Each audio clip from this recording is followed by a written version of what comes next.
بسم اللہ الرحمن الرحیم۔ السلام علیکم ورحمۃ اللہ وبرکاتہ۔ الحمد للہ وکفی وسلام علی عبادہ الذین اصطفی اما بعد۔ حاضرین و ناظرین، یہ درس نمبر 1655 ہے اور آج سورۃ الاحزاب کی 4 آیتوں کی تلاوت اور تشریح کی جائے گی، آیت نمبر 41 تا 44، 41 to 44۔ چلیے سب سے پہلے ہم ان 4 آیتوں کی تلاوت کرتے ہیں، لفظی ترجمے اور ترجمے کے تشریح کرتے ہیں۔ اعوذ باللہ من الشیطان الرجیم، بسم اللہ الرحمن الرحیم۔ یا ایہا الذین آمنوا اذکروا اللہ ذکرا کثیرا وسبحوہ بکرۃ واصیلا هو الذی یصلی علیکم وملائکتہ لیخرجکم من الظلمات الی النور وکان بالمؤمنین رحیما تحیتهم یوم یلقونہ سلام وَأَعَدَّ لَهُمْ أَجْرًا كَرِيمًا۔ صدق اللہ العظیم۔ لفظی ترجمہ یوں ہے، یا ایہا الذین، اے وہ لوگو جو آمنو ایمان لائے ہو، اذکروا اللہ، اللہ کو یاد کرو، ذکرًا کثیرا، بہت زیادہ یاد کرنا، وسبحوہ، اور تم تسبیح بیان کرو اس کی، بکرۃ واصیلا، صبح و شام۔ هو الذی، وہی ہے جو یصلی، رحمت بھیجتا ہے، علیکم تم پر، وملائکتہ، اور اس کے فرشتے، لیخرجکم، تاکہ وہ نکالے تمہیں، من الظلمات، اندھیروں سے، الی النور، روشنی کی طرف، وکانا، اور وہ ہے، بالمؤمنین، مومنوں پر، رحیمہ، بہت رحم کرنے والا۔ تحیتہم، ان کی دعا ہوگی، یوم، جس دن، یلقونہ، سلام، وہ ملیں گے اس اللہ کو سلام، وہ ملیں گے اللہ سے سلام، یلقونہ، وہ ملیں گے اس سے سلام، سلام، وَأَعَدَّ، اور اللہ نے تیار کیا ہے، لہم، ان کے لیے، اجرن کریما، عزت والا اجر۔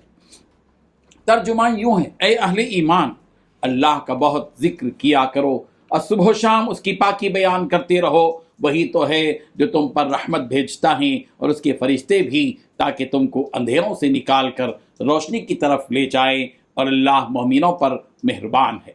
جس روز وہ اس سے ملیں گے، ان کا تحفہ اللہ کی طرف سے سلام ہوگا، اور اس نے ان کے لیے بڑا ثواب تیار کر رکھا ہے۔ ان 4 آیتوں میں 7 باتیں بتلائی گئی ہیں۔ پہلی بات، اے ایمان والو، زیادہ سے زیادہ اللہ کا ذکر کرو۔ دوسری بات، صبح و شام اس کی تسبیح کرو۔ تیسری بات، وہی ہے جو خود بھی تم پر رحمت بھیجتا ہے اور اس کے فرشتے بھی۔ چوتھی بات، تاکہ تمہیں اندھیروں سے نکال کر روشنی میں لے آئے۔ پانچویں بات، وہ مومنوں پر بہت مہربان ہے۔ چھٹی بات، جس دن مومن لوگ اللہ سے ملاقات کریں گے، اس دن ان کا استقبال سلام سے ہوگا۔ ساتویں بات، اللہ نے ان کے لیے باعزت انعام تیار کر رکھا ہے۔ بزرگان محترم، پچھلی آیتوں میں نبی رحمت صلی اللہ علیہ وسلم اور ازواج مطہرات کا ذکر تھا رضی اللہ عنہم، اور ان سے متعلق کچھ احکام بھی بتلائے گئے۔ ان آیتوں میں تمام مومنوں کا ذکر ہے اور انہیں بھی چند احکامات دیے جا رہے ہیں۔ چنانچہ اللہ تبارک و تعالیٰ نے مومنوں کو کثرت سے ذکر کرنے کا حکم فرمایا کہ ہر آن ہر گھڑی اللہ کا ذکر زبان پر ہونا چاہیے، کیونکہ اللہ تبارک و تعالیٰ نے ہم پر بہت احسانات کیے ہیں۔ سب سے بڑا احسان یہ کہ اس نے ہمیں ہدایت کے راستے پر ڈالا اور مسلمان بنا کر پیدا کیا۔ اس لیے اس کے احسان کا تقاضا یہی ہے کہ ہم اس کا شکر اس طرح ادا کریں کہ اس کی تسبیح و تحمید کریں۔ اللہ کے نبی صلی اللہ علیہ وسلم سے پوچھا گیا، یا رسول اللہ، کل قیامت کے دن سب سے اونچا درجہ کس بندے کا ہوگا؟ آپ صلی اللہ علیہ وسلم نے فرمایا، جو اللہ کا ذکر سب سے زیادہ کرتے ہیں۔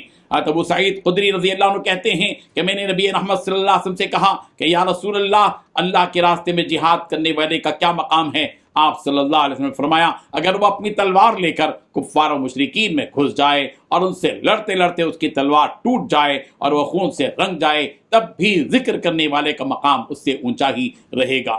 اللہ تبارک و تعالیٰ نے خصوصیت کے ساتھ 2 اوقات کا ذکر فرمایا ہے کہ پورے دن ہی تسبیح و تحمید ہونی چاہیے، مگر صبح و شام کے وقت خاص طور سے اس کی تسبیح و تحمید بیان ہونی چاہیے، اس لیے کہ ان 2 اوقات میں ملائکہ کا تبادلہ ہوتا ہے۔ صبح کے وقت شام والے فرشتے اوپر چلے جاتے ہیں اور صبح والے فرشتے نیچے آتے ہیں، اسی طرح شام میں صبح والے فرشتے واپس چلے جاتے ہیں اور پھر شام والے فرشتے نیچے آ جاتے ہیں۔ اس لیے ان 2 اوقات کو خصوصیت کے ساتھ ذکر فرمایا، جیسا کہ امام زحیلی رحمہ نے بیان فرمایا۔ آتے قتادہ رضی اللہ عنہ نے کہا کہ یہاں بکرتم و اصیلہ سے فجر اور عصر کا وقت ہے۔ جس اللہ کا ذکر فرمانے اور تسبیح و تحمید بیان کرنے کا حکم دیا گیا ہے، اس اللہ سبحانہ و تعالیٰ کی صفت بیان کی جا رہی ہے کہ جس اللہ کی تم تسبیح بیان کرتے ہو وہ اللہ اس کے بدلے تم پر اپنی رحمت نازل کرتا ہے، اور ساتھ ہی فرشتے بھی تمہارے لیے دعا و استغفار کرتے ہیں۔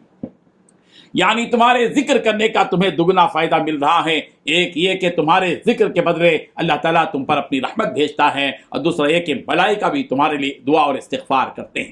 حضرت جبیر رضی اللہ عنہ نے فرمایا کہ اللہ کے لیے جو صلاۃ کا لفظ استعمال کیا گیا ہے اس کے معنی یہ ہے کہ اللہ تعالیٰ مغفرت فرمائے گا، اور ملائکہ کے لیے اس لفظ کے معنی یہ ہے کہ ملائکہ ان کے لیے استغفار کریں گے۔